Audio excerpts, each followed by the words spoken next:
Sheikh Hasina December মাসে বাংলাদেশে এসে আদালতে আত্মসমর্পণ করার ঘোষণা দিয়েছেন।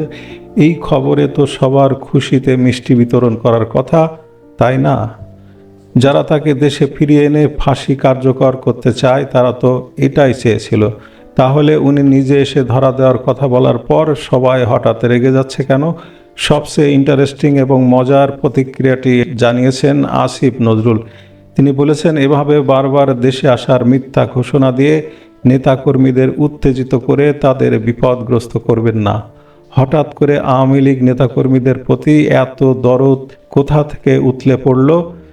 তবে কি শেখ হাসিনার দেশে ফেরার খবরে রাজনীতির হিসাব নিকাশ পাল্টে যাওয়ার ভয়ে কাঁপছে বিশেষ কোনো মহল? আসল ফ্যাসিস্টকে চলুন আজ মেলাই রাজনীতির এই জটিল সমীকরণ। আওয়ামী লীগ নেতাকর্মীদের প্রতি আসিফ নজরুলের এই হঠাৎ উথলে ওঠা দরদ দেখে যে কেউ তাকে মহাভারতের শকুনি মামা উপাধি দিতে পারেন। একটু ফ্ল্যাশব্যাকে যাওয়া যাক। উনি যখন আইন উপদেষ্টা ছিলেন তখন গণগ্রেপ্তার দিয়ে আওয়ামী লীগের নেতাকর্মীদের জেলে ভরে বাড়ি ছাড়া করে দেশ ছাড়া করে নিজের এন্টি আওয়ামী লীগ জ্বালা প্রাণ ভরে মিটিয়েছেন। আর এখন নাকি শেখ হাসিনা আসলে নেতাকর্মীরা বিপদগ্রস্ত হতে পারে। কতখানি মায়া দেখেছেন! সত্যি বলতে শেখ হাসিনা দেশে আসলে তার নেতাকর্মীরা তো বিপদে পড়বেই। বিমানবন্দর হোক বা স্থল বন্দর হোক, যেখান দিয়ে তিনি প্রবেশ করুন না কেন, তাকে স্বাগত জানাতে আসা জনস্রোত ঠেকাতে বর্তমান প্রশাসন যে নির্মম হবে সেটা বুঝতে রকেট সায়েন্টিস্ট হওয়ার প্রয়োজন নেই। আসিফ নজরুল সাহেব মূলত ঘুরিয়ে সেটাই বলতে চাইছেন। তাই তার কথার মূল সারমর্ম হলো শেখ হাসিনার আসার দরকার নেই। শেখ হাসিনার আসার দরকার নেই, এটি শুধু আসিফ নজরুলের নয়, এটি বিএনপি, জামাত, এনসিপি এবং জুলাই ক্রিমিনাল সকলেরই গোপন চাওয়া। কারণ তারা খুব ভালো করেই জানে শেখ হাসিনা দেশে আসলে রাজনৈতিক সমীকরণ এমনভাবে বদলে যাবে যে নিমেষেই গণেশ উল্টে যেতে পারে। ফলে রাজনীতির মহলে জোর গুঞ্জন রয়েছে সরকার বা বিশেষ কোনো মহল থেকে শেখ হাসিনার সাথে হয়তো কোনো ব্যাক চ্যানেল যোগাযোগ করা হয়েছে।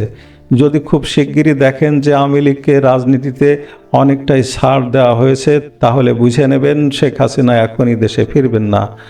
এই শর্তে তাদের রাজনীতি করার সুযোগ দেওয়া হয়েছে। কিন্তু শেখ হাসিনা যদি কোনো শর্তই না মানেন, তাহলে বাংলাদেশের রাজনীতি হয়ে উঠবে চরম জটিল।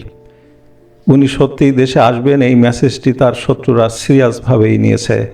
2024 সালের পর থেকে যারা প্রতিনিয়ত বলে আসছে আওয়ামী লীগের কোনো অস্তিত্ব বাংলাদেশে নেই, তারা আর প্রাসঙ্গিক নয়।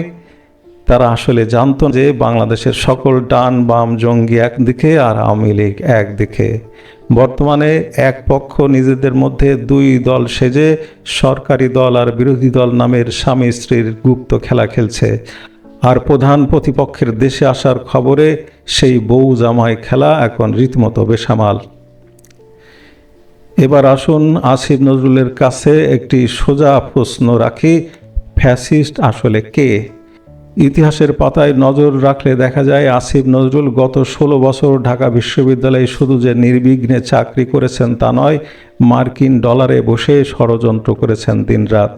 তিনি সেই বিখ্যাত বা কুখ্যাত 26 লাখ ভারতীয়র গল্পের প্রবক্তা। তবু গত সরকারের আমলে তার চাকরি যায়নি, তার নামে কোনো মামলা হয়নি, তিনি জেলেও যাননি। এবার আসি অধ্যাপক ডক্টর নাজমুল আহসান কলিমুল্লাহর কথায়, যিনি গত 16 বছর দিনরাত আওয়ামী লীগের সমালোচনা করেছেন টকশোতে বসে, কিন্তু জেলে যাওয়া তো অনেক দূরের কথা, তার চাকরি পর্যন্ত যায়নি। শুধু তাই নয়, এই সময়ে তিনি একটি বিশ্ববিদ্যালয়ের ভিসি হিসেবেও দায়িত্ব পালন করেছেন। অথচ চিত্রটা পাল্টে গেল কবে? এই কলিমুল্লাহ যখনই ডক্টর ইউনূসের সমালোচনা করলেন, ঠিক তখনই ইউনূস এবং আসিফ নজরুল গং তাকে সোজা জেলে পাঠালো। তিনি জেলে থাকা অবস্থায় ডক্টর ইউনূসের উত্তরসূরি তারেক জিয়া আর একটু এগিয়ে তার চাকরিটাই খেয়ে দিলেন। এবার আপনারাই বলুন, কে স্বৈরাচার আর কে আসল ফ্যাসিস্ট? সমালোচনা সহ্য করার ক্ষমতা কার কতটুকু তা তো এই ঘটনা দিয়েই দেবালোকের মতো স্পষ্ট। রাজনীতির এই দাবার চালে আসলে আরও কি ঘটতে যাচ্ছে তা সময়ই বলে দেবে। তবে শেখ হাসিনার ডিসেম্বরের আলটিমেটাম যে বর্তমান রাজনৈতিক দৃশ্যপটকে রীতিমতো কাঁপিয়ে দিয়েছে তাতে কোনো সন্দেহ নেই। আপনাদের কি মনে হয়, শেখ হাসিনা কি সত্যি ডিসেম্বরে দেশে ফিরছেন, নাকি এর পেছনে রয়েছে অন্য কোনো রাজনৈতিক সমঝোতা? আর বর্তমান প্রেক্ষাপটে আসল ফ্যাসিস্ট কে বলে আপনি মনে করেন? আপনাদের মূল্যবান মতামত অবশ্যই কমেন্ট করে জানাবেন। ভিডিওটি ভালো লাগলে লাইক দিন এবং এমন আরও বিশ্লেষণধর্মী ভিডিও পেতে সাথে থাকুন। দেখা হবে পরবর্তী ভিডিওতে।